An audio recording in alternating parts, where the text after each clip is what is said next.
seems to be a lot of focus this week. I'm not coming from me, but that this could be possibly your last game or your last season as a coach. Next. And we're not talking about that, Mike. I told you that last week. Well, I know. No, that's what I'm just saying. Do you like a lot of the players too are asked about the Jimenez thing, and they don't want to talk about that either. Let's talk about the game tomorrow. How's that? What does your team need to do other than score more points? What things do you need to see your team do well on the field in order to pull off a win tomorrow? Well, I think the things we need to do is not have 5 turnovers in the fourth quarter and not have 3 in the last 2 minutes. I think that's pretty obvious. I think the other thing is, as we've been doing in the latter second half of the season, playing smarter, protecting the football, playing hard on defense, and doing a tremendous job on our kick team. So, it's nothing. Football hasn't changed. When you turn the ball over, it's usually going to cost you. When you don't turn the ball over, you give yourself a better chance to win. When you're planning against quarterbacks for this game, it must have been difficult. You don't quite know what they're going to do, given that they made.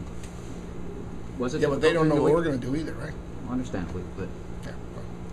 Honestly, when you have a game plan, you have a game plan, right? So you have to always be able to adapt your game plan, whether it's the starting quarterback or the backup quarterback or even the third quarterback. But, at the end of it, you have a defense, you have a scheme, you execute your scheme, and if you have to adjust because of who the quarterback is, then that's why you study and that's why you know your opponent. Having a backup plan is one thing, but going into a game where you know that statistically it doesn't mean a whole heck of a lot to the other team, what kind of trouble does that create for you, or does it?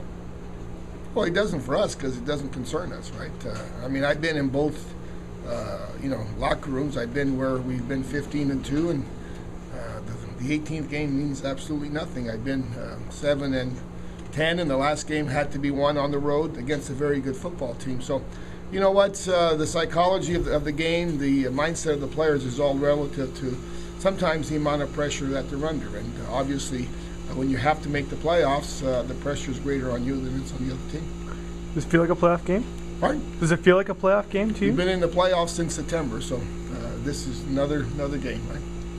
Well, if I asked you among these group of 4 guys, Danny McManus, Matt Dunnigan, Tom Clements, or Kevin Glenn, who holds the Tiger Cat record for touchdown passes in the season? Who of those 4 would you choose? Well, I don't know. I guess I'd have to say Kevin Glenn because I know he's had a very good year. I know he's close to 5,000 yards, and but they're all outstanding quarterbacks. And at the end of the day, I don't think you'd mind any one of those leading your football team, right?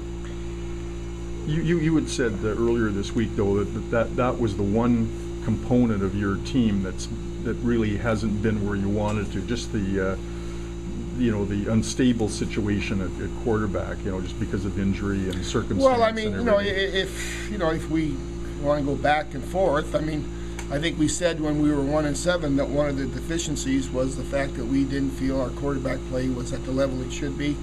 Our offensive line at that time was still in flux. I think since then, things have gotten better on the offensive line, and our quarterbacking has improved.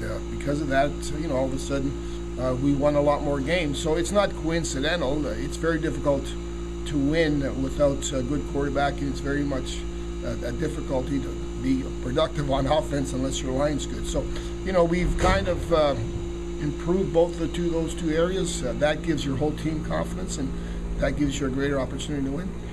Coach, do you think about your job security in situations like this? I wasn't here earlier in the week, so maybe I missed the initial conversation. Well, I don't know that we had a conversation, right? But job security, when you're my age and have been here as long as I have, the security you have is basically in what you do week to week, right? And, from a football perspective, there's going to be years that you wish had gotten better, but they don't work out that way. And at the end of it, I believe we've improved this football club. I think this football club is improving. What I'd like to see is this football club experience the playoffs, because part of the growth is being under the gun, and we've been under the gun, so that's been good. But the playoff games, when they start, are really another adventure and a different classic game. When David Braley says, though, that, you know, you're back next year, it's your decision come, you know, hell or high water, does that affect you in any way when your owner categorically is backing you? Like you don't feel you're having a look over your as I shoulder, said you know? earlier in another interview, you know, I believe the fact that this football club hasn't ever showed a state of panic or a state of confusion, and that we've kind of toed the line, has to do with the leadership that David Braley provides.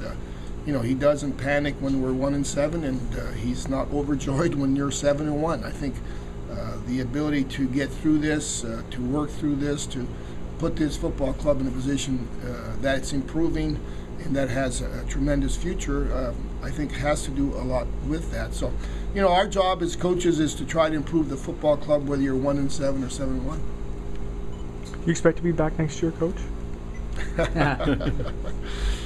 Let's talk about that in 2-11, right?